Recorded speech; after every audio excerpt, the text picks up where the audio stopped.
오늘 은혜 받으실 하나님 말씀은 역대상 4장 9절에서 10절까지의 말씀입니다. 야베스는 그의 형제보다 귀중한 자라. 그의 어머니가 이름하여 이르되 야베스라 하였으니 이는 내가 수고로이 낳았다 함이었더라. 야베스가 이스라엘 하나님께 아뢰어 이르되 주께서 내게 복을 주시려거든 나의 지역을 넓히시고 주의 손으로 나를 도우사 나로 환난을 벗어나 내게 근심이 없게 하옵소서 하였더니 하나님이 그가 구하는 것을 허락하셨더라. 아멘.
감사합니다. 야베스의 기도라는 제목으로 은혜를 나누고자 합니다. 이 야베스의 기도의 내용을 가지고 설교를 준비를 할 때 두 구절밖에 되지 않고 또 내용도 많지 않아서 한 주면 충분하겠다라고 생각을 했었습니다. 그런데 설교를 이렇게 준비하면서 보니까 한 주가 아니라 이번 주까지 두 주를 하게 되었고, 두 주로 끝날 줄 알았는데 다음 주까지 세 주를 해야 될 것 같습니다. 어쩌면 고경환 목사의 야베스 기도라는 책이 나올지도 모르겠습니다. 나오면 한 권씩 구입해 주면 대단히 고맙겠습니다. 시작부터 몇 판 찍고 이렇게 시작을 할 것 같은 느낌이 듭니다. 이 야베스의 기도에 대해서는 두 가지 주장이 있습니다. 하나는 야베스라는 이 인물이 역사 속에 있었던 유대 땅에 있었던 실제 인물이다라는 게 있고, 또 다른 주장은 아니다. 이 역대상 이 4장은 유다 민족의 이 유다 지파의 이야기이기 때문에, 유다 지파의 족보이기 때문에 족보 속에 갑자기 한 사람이 언급이 됐다는 것은 이건 유다 지파 전체를 의미하는 것이다라는 두 가지 주장이 있습니다.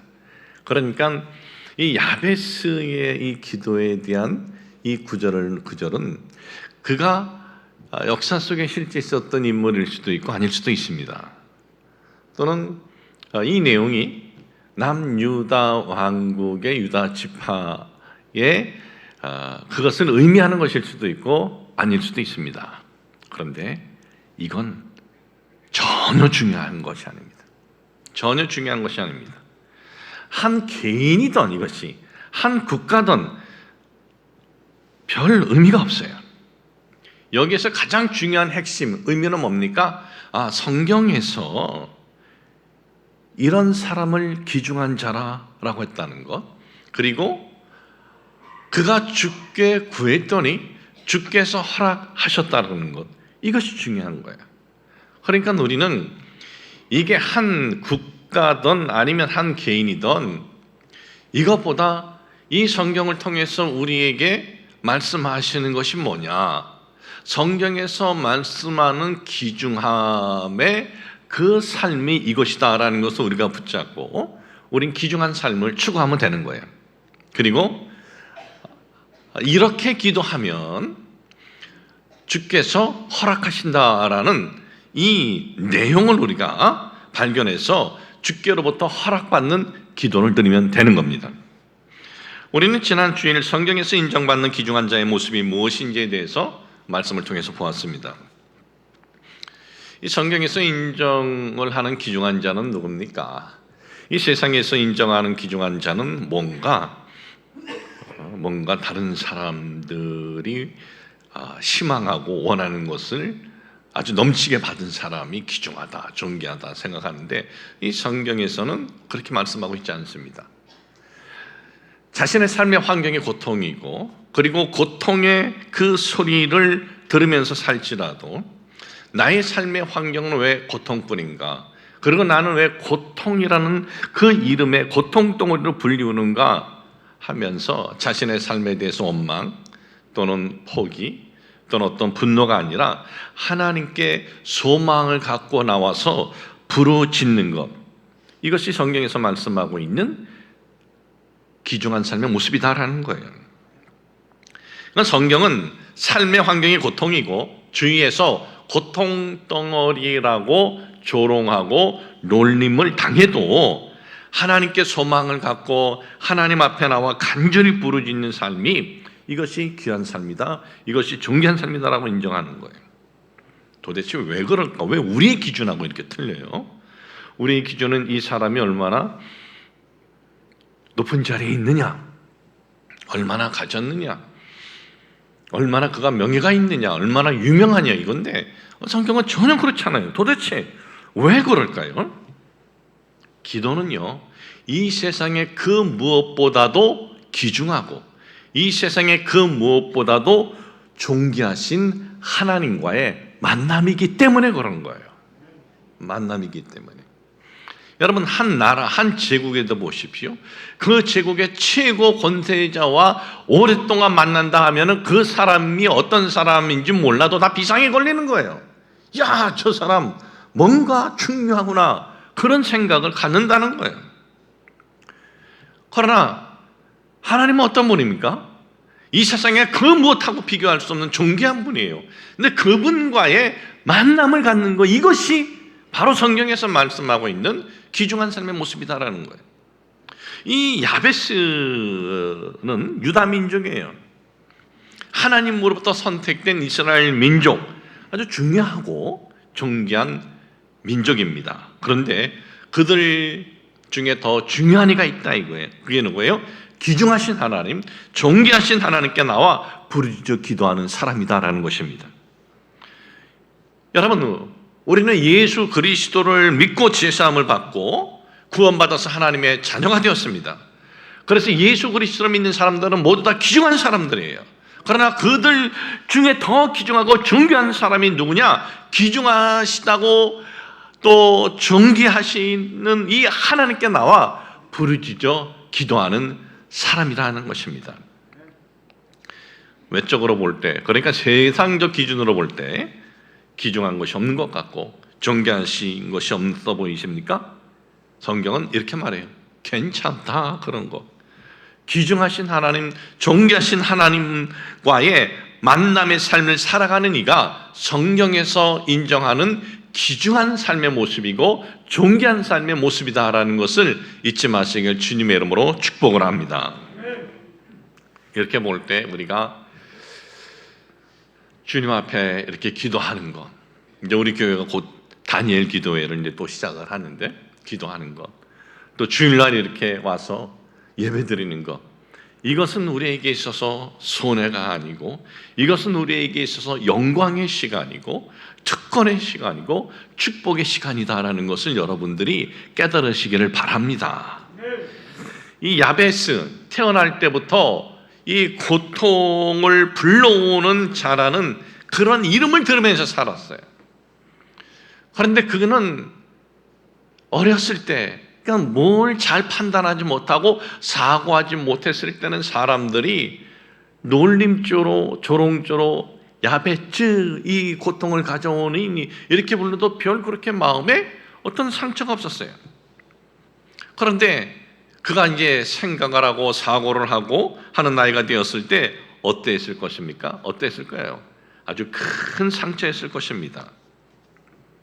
상처로 끝나는 것이 아니라 자기의 또 환경 자체도 고통이니까 삶 자체가 아주 우울하고 아주 좌절된 삶이었다는 것입니다. 이런 사람에게 아주 놀라운 일이 일어났습니다. 그것은 형제 중에 가장 귀중한 자가 되었다는 거예요. 여러분, 사람은 보고 듣는 것에 큰 영향을 받습니다. 보고 듣는 것.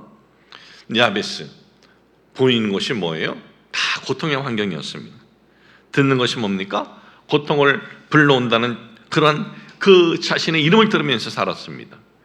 눈에 보이는 것이 다 고통의 환경이었고 고통의 소리를 들으면서 살아온 그가 어떻게 이렇게 귀중한 존귀한 자가 되었을까? 도대체 이 고통 덩어리에게 무슨 일이 일어난 것일까요? 환경이 달라졌나요? 달라진 거 없어요, 환경은. 그럼에도 환경은 달라진 것이 없는데 그럼에도 그는 이런 결단했습니다. 이런 그 결단하고 이런 외침이 있었습니다. 나는 고통을 불러오는 이가 아니야. 오늘의 고통의 환경이 다가 아니야. 나는 복을 받을 거야. 나는 복을 불러올 거야. 오늘 이 내용이 바로 그런 내용이에요. 오늘 여러분들에게 읽어드린 이 역대상 4장 10절에 보면 주께서 내게 복을 주시려거든 이렇게 되어 있어요. 문자 내용을 보면 복을 주시려거든 뭐 복을 달라는 건지 말라는 건지 뭐 주셔도 좋고 안 주면 뭐 그만이고 뭐 그런 뜻인지 참 어떤 이 의미가 아주 애매해요. 이 문자 그대로 보면. 그런데 히브리 원어의 의미는 전혀 그렇지 않아요. 히브리 원어의 의미를 보니까 이렇게 되어 있습니다. 정령이 당신은 저를 꼭 축복하여 주옵소서 이렇게 되어 있어요. 반드시 복을 달라는 아주 간절함의 강조가 되어 있어요. 여러분, 사람의 이 말에는 그 개인의 마음 또는 그 개인의 생각 또 그 개인의 인생관이 담겨져 있어요, 말이. 그러니까 말의 내용을 이렇게 들으면 이 사람은 인생관이 이렇구나. 이 사람은 이런 마음을 갖고 사는 사람이구나. 이 사람은 이런 생각을 갖고 있는 사람이구나.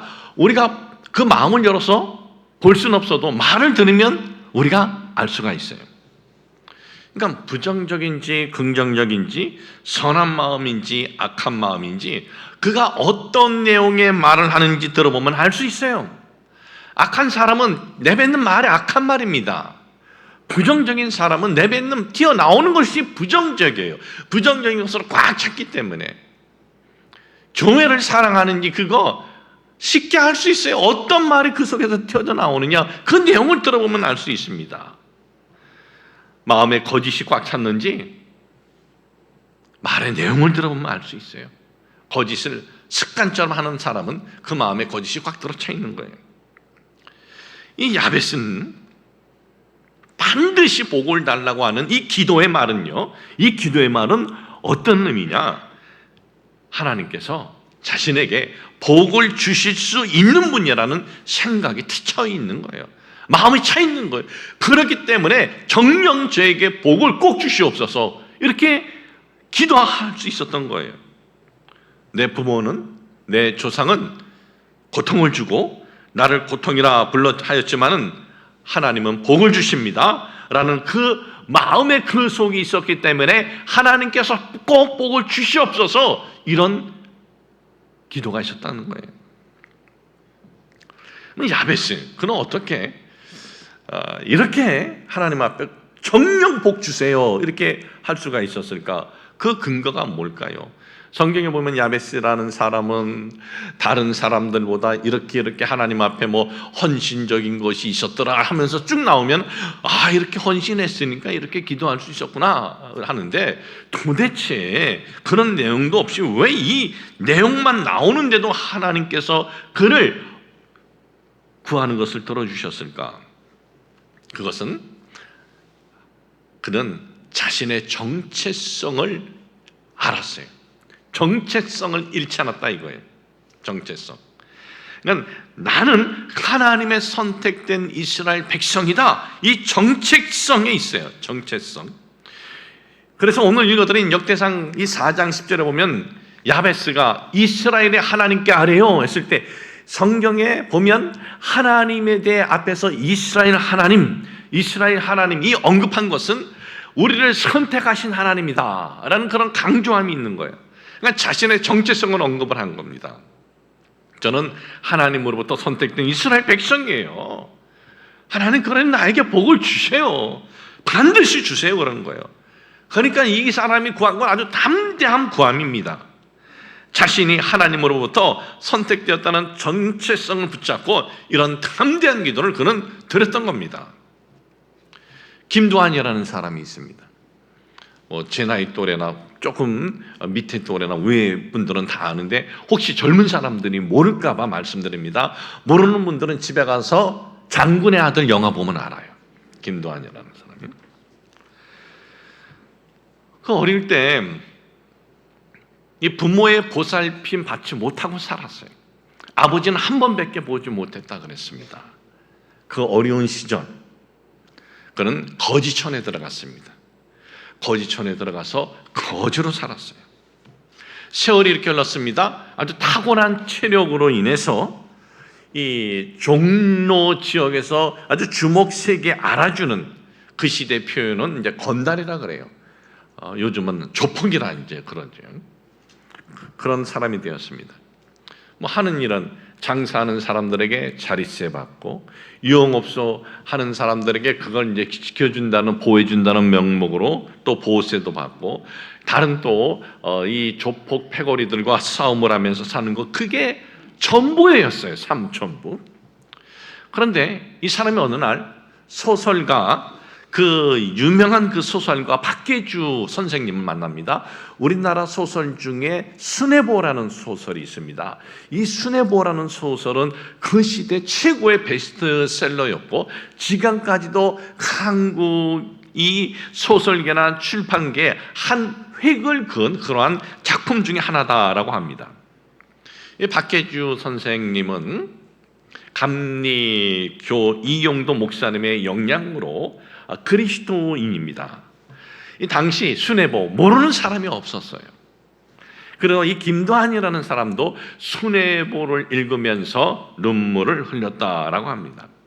아무리 종로의 최고 주목이라 하더라도 이 소설 순애보를 통해서 그 작가에 대한 그 이 존경하는 마음이 있었던 박계주 선생과의 만남이 있었던 거예요. 옛날 어른들이 이렇게 만남이 있으면 공통적으로 물어보는 거 있어요.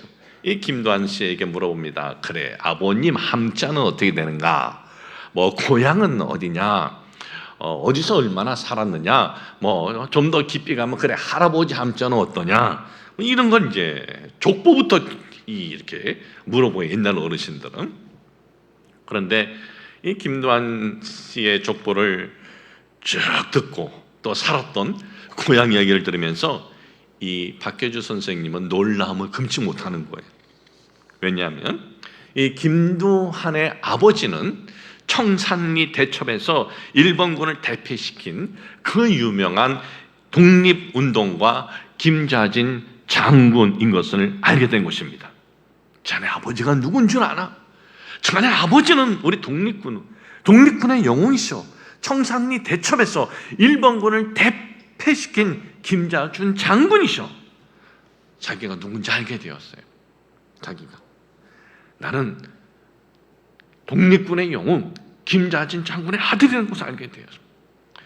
그 다음부터 그의 삶은 더 이상 시장 건달의 삶이 아니었어요. 물론 그의 삶이 뭐 환경은 그런 환경으로 비슷했지만은 그는 싸움을 해도 이제는 장군의 아들답게 싸우고, 일본 경찰서에 끌려가도 나는 김자진 장군의 아들이다 소리치고, 내 속에는 김자준 장군의 그 피가 흐른다라고 했어요. 그러면서 그때부터 정의롭게 살려고 하고, 나라를 위해서 내가 해야 할 길이 뭐냐, 나라를 위해서 살려고 했다는 거예요.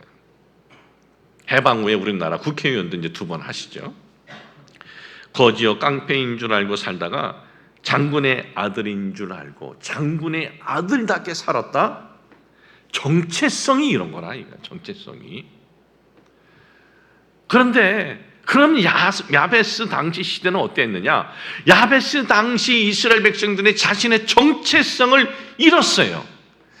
하나님께서는 여호수아를 통해서 12지파에게 땅을 분배해 줬습니다. 그런데 가나안의 그 분배받은 땅들도 제대로 못 차지했습니다. 두려워해서 가나안에 이 족속들이 두려워가지고 제대로 차지하지도 못했어요. 무서워서. 하나님이 주셨는데, 하나님이 여기까지 인도해 주셨는데 자신들이 누구라는 정체성을 상실한 거예요. 바로 그럴 때 이 야베스는 하나님, 제 정체는 하나님의 백성입니다. 하나님 저에게 복을 주세요. 이렇게 간구한 거예요. 이렇게.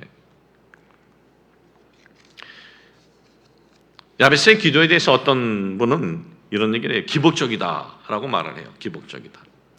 야베스의 기도는 내용 들어보니까 뭐 환난 벗어나게 해주시고, 근심 없게 해주시고, 지역 넓게 해주시고, 이건 너무 기복적이다. 현실적인 것만 구한다. 야베스의 기도는 기복적이지 않습니다. 여러분, 기복적인 거는 뭐냐? 돈만이 목적이 될 때 기복적인 거예요. 이게 무슨 말씀이냐면 일반 사람들이 볼 때도 비상식적입니다. 이것은 하나님의 영광을 무참히 밟아버리는 모습입니다.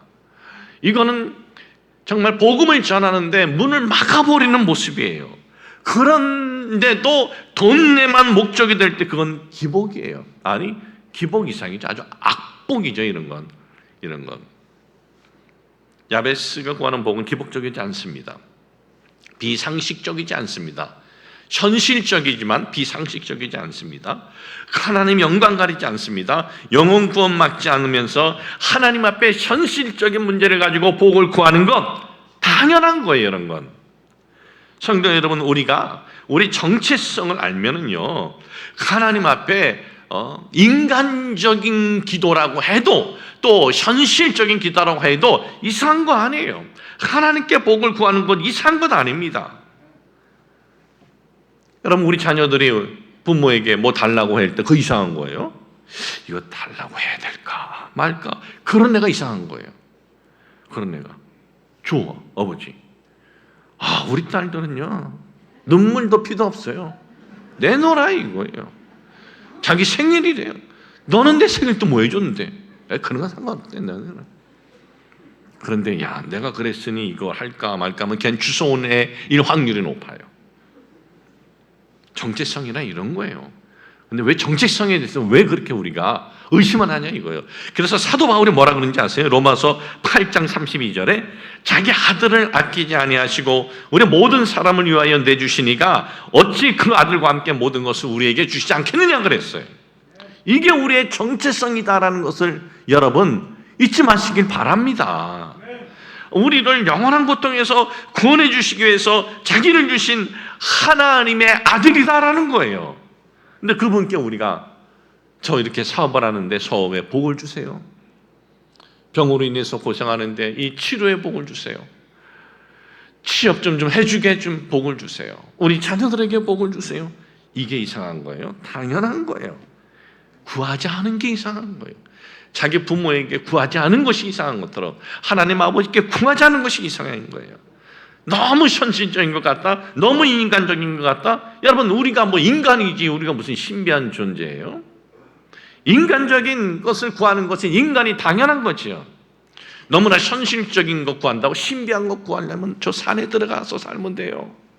산에 들어가서 이 현실 앞에서 사는데 현실적인 것 구하는 거, 내 자녀가 부모에게 현실적인 것 구하는 거 당연한 거예요. 잘못된 거 아닙니다.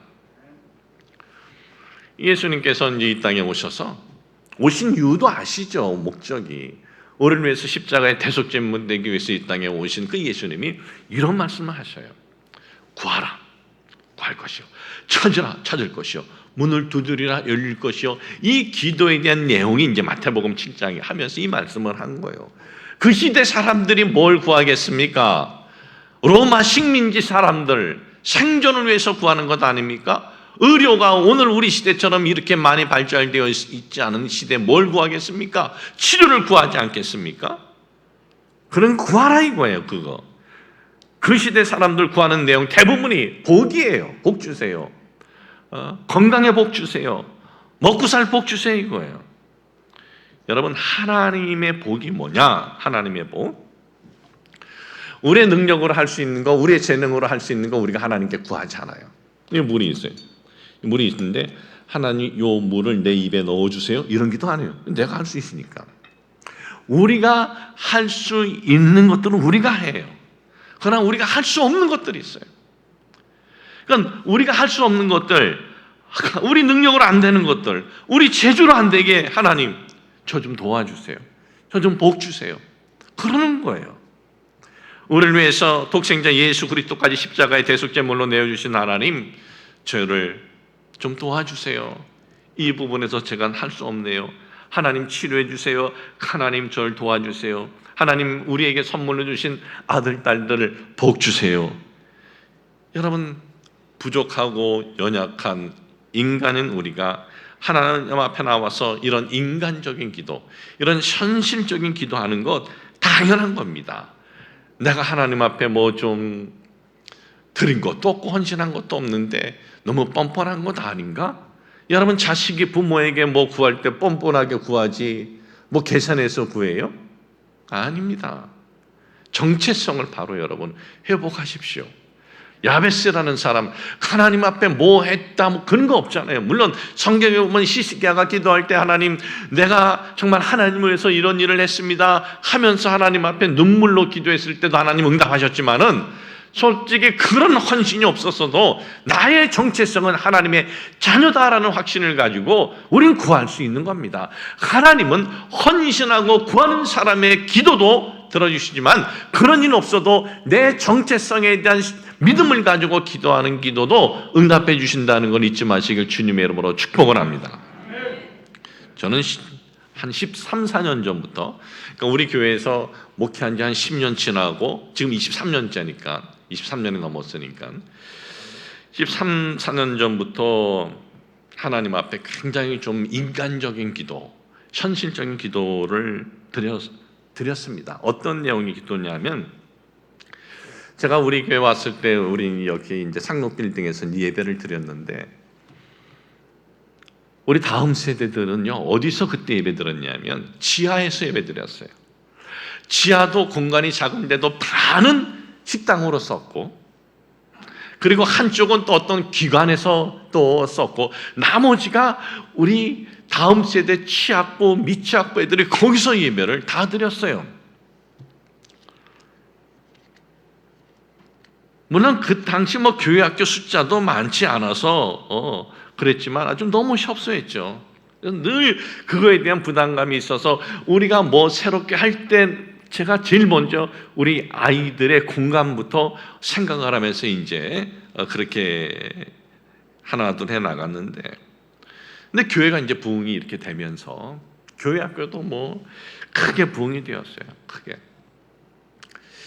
그래서 저는 이런 생각이 있었어요. 야, 우리 다음 세대들이 이렇게 우리 교회가 부흥되면서 얘네들이 매주 이렇게 정말 그 당시 많이 나올 때는 애들이 뭐 700명 가까이가 이제 주일 이제 예배를 드렸으니 애들이 이렇게 정말 예배를 매주 드리면은 얘네들이 정말 믿음으로 잘 자라서 나중에 중등부가 되고 고등부가 되고 그리고 청년부 학생들이 되어서 더 하나님을 잘 섬길 것이다, 더 교회를 사랑할 것이다, 그렇게 생각을 했는데 10여 년 전에 제 예상은 완전히 빗나갔어요.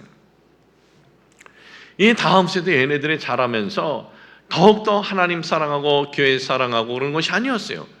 자기 길 가는 애들은 너무나 많은 거였어요. 물론 그 중에도 변함없이 이렇게 하나님 정말 섬기면서 가는 애들도 있었지만 그렇지 않은 애들은 너무 많이 보이는 거예요.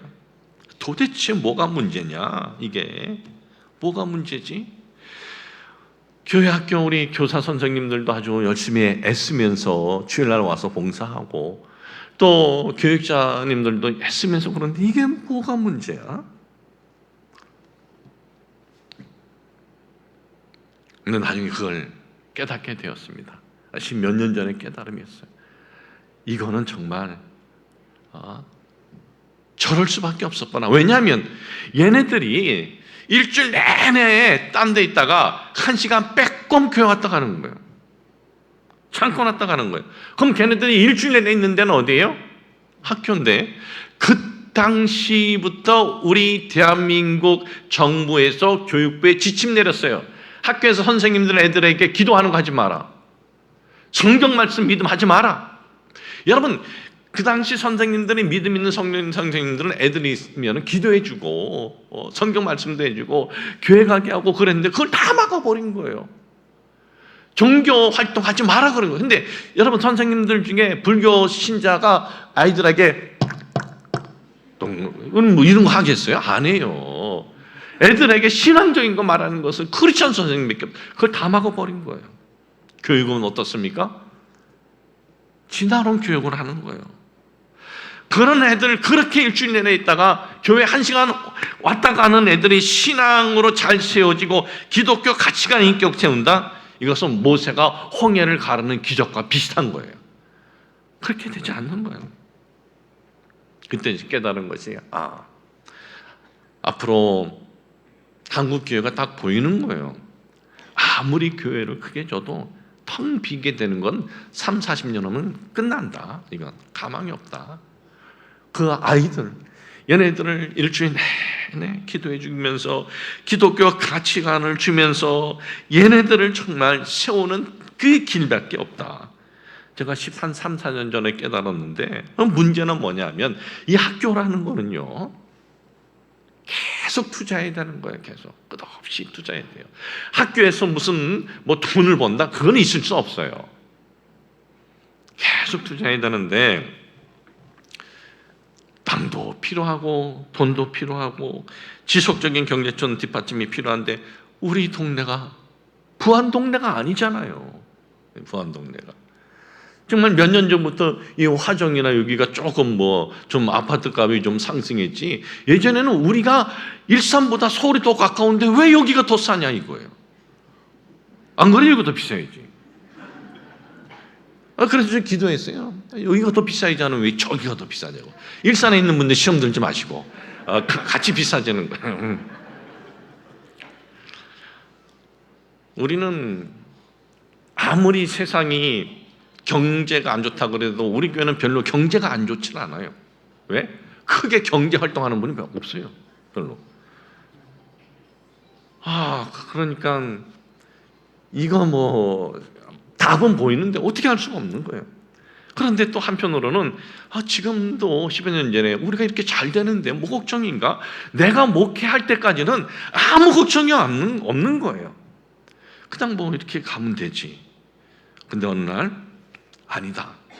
내가 할 수 없고 우리 성도들이 할 수 없어도 하나님께서 해주시면 가능한 것이 아닌가. 그래서 제가 13, 14년 전부터 이 기도 시작한 거예요. 다음 세대를 위한 기도 시작한 거예요. 하나님 복 주세요. 우리 형편 아시지 않습니까? 우리 성도들 아시지 않습니까? 정말 기독교 가치관의 학교를 잘 세워서 우리 교회 성도님들 손주, 자녀 무조건 다 받아주질 않아요. 이제 점수를 매기는데 여기 자리 비는데 빨리 누가 가서 채워서 앉아서 봉사활동 해야 될 거예요. 정말 믿음의 명문 가문으로 이어가게 복 좀 주세요. 겉으로는 표현하지 않았지만 몇백원짜리 로또라도 우리 성도 하나가 딱 맞았으면 좋겠다.